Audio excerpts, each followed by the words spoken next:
Mike, it's been a very enjoyable World Series to watch. Right now, as a Phillies fan, the series is 3-2 as we tape this. But what so far has stood out as a big frustration for you? And then I'll ask you maybe what stands out as the most exciting thing as a Phillies fan for you. But the frustration first. Well, the frustration first. The frustration would be that putting Brad Lidge in the game when you had to get an out or the Phillies lose. Remember now, when they used him in Game 4, it was not in a save situation.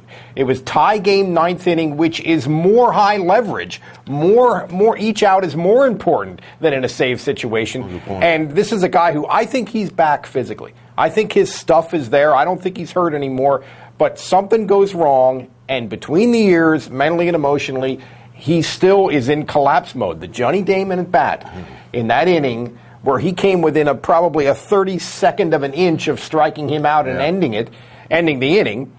And Damon hung in there to his immense credit. It was a terrific at bat. 9 pitch at bat. That was the end of Brad Lidge. And he should not have been put in this situation. I'm going to say this again, as I've said a number of times.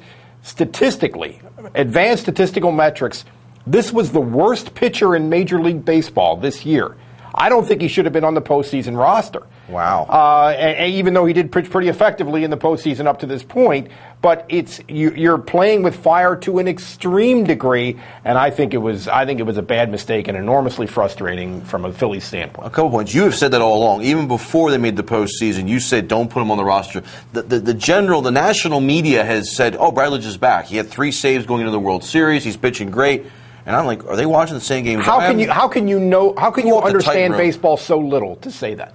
But you've heard it too, didn't you? You hear the announcers? Of course, absolutely. They say I've seen the stories. What's interesting, I didn't have a problem with Johnny Damon's hit.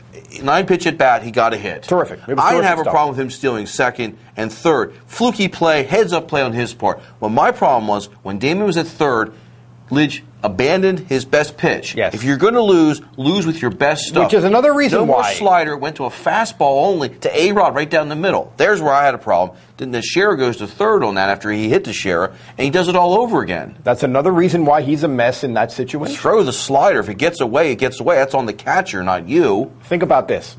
What if the Phillies had used Madsen when they used Lidge, Interesting. and Lidge when they used Madsen last night? I'm not crazy about using Lidge, but with a 3-run lead in the 9th inning, I'm okay with it.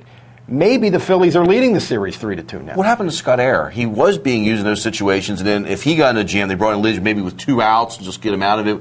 You get that slide, get the ground ball out. Treat the 9th inning situationally. Okay? Yeah. In which case, you bring in Air to start the inning against a left-hander or whatever. I had a big problem with that.